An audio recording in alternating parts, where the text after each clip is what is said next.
What's good, Destined Ones? We're at the north shore of the Bitter Lake today, and I'm going to show you where to get the Spellbinder spell in this game. Spellbinder is a pretty amazing brand new ability that you're able to use when you go over to a shrine. And you basically lock yourself out of all spells but raise your attack extremely high.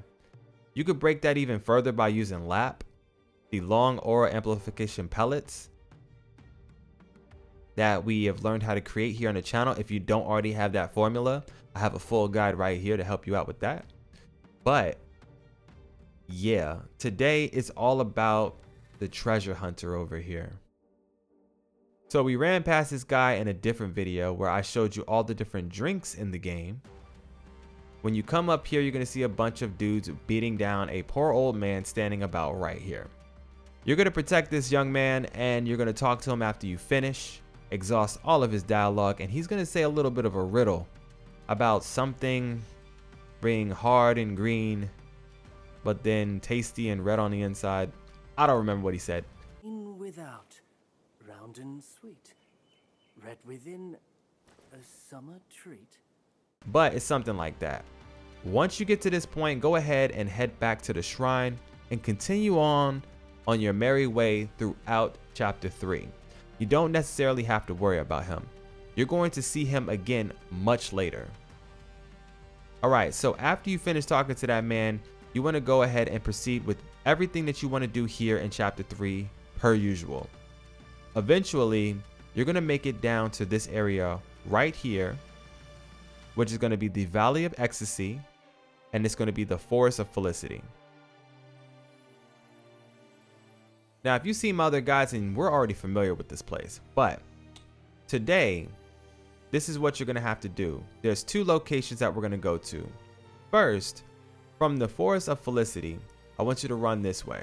We have to go find our poor little sage or monk or whatever he is one more time. He's going to be out here almost frozen solid, and that's going to be half of the clue.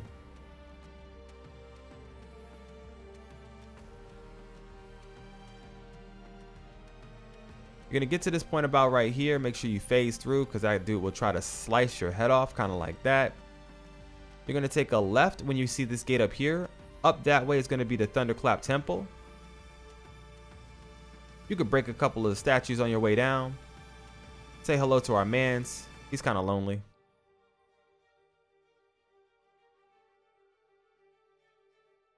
That's how we say hello around here. We're going to continue along the path, go straight on down, break a couple of more statues.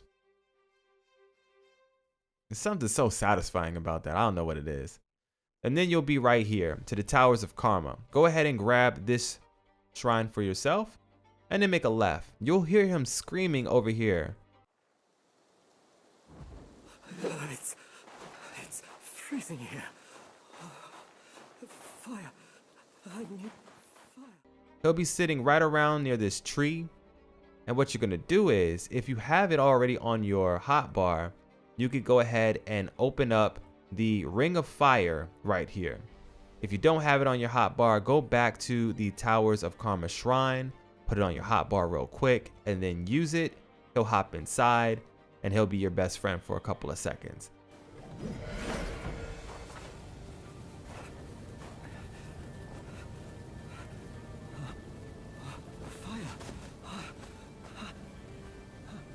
And then finally, he'll tell you that he's going to be strong enough to go along on his merry way on his own. So now we want to go back to where we came from. All right, now that we're back over to the Forest of Felicity, it's kind of wild because his quest is going to take you clean on the other side of this island. So what we're going to do is, this time we're actually going to go this way. We're going to make our way down and around. You're going to see a bridge right there in front of you. And if you cross that bridge and make your way over, you're going to get to another shrine that leads you on the other side. But we'll go ahead and grab it just so you know that it's here.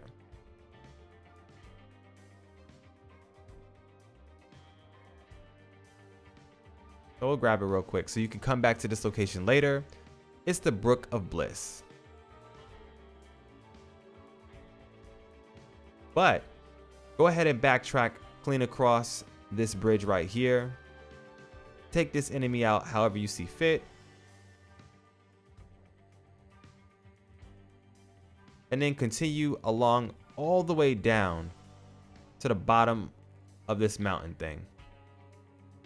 Destroy this man right here. I hate those things more than every other enemy in this game. Every other enemy. I truly hate that guy. All right. Moving right along, we're going to cross this little small bridge, and that guy over there is going to start shooting at you. So we're going to slap the hell out of him. Hopefully you can get him to drop his seed if you're lucky.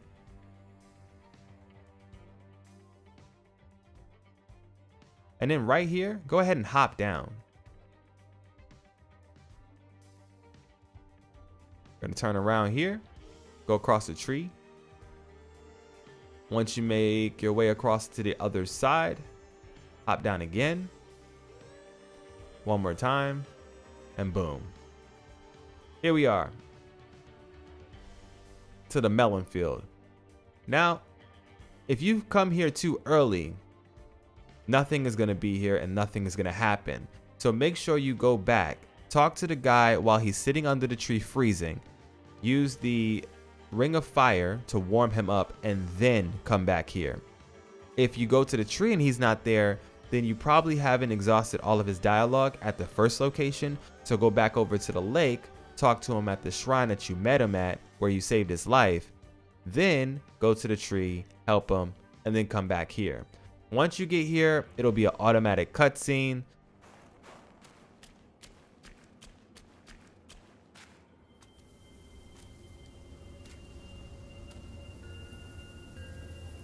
Time and again I tested you, and I saw nothing but gullible goodness. Some things will pop off, fun things will happen, and then you're finally gonna bust down and get yourself a brand new spell. That spell is gonna be this one right here, the Spellbinder. You can come over to your set spells, and it's gonna replace one of either Immobilize, Ring of Fire, or there it is, the Spellbinder. Now, it's an offensive spell, and it has a secret ability. I haven't been able to test this out myself, but the person who gives it to you tells you.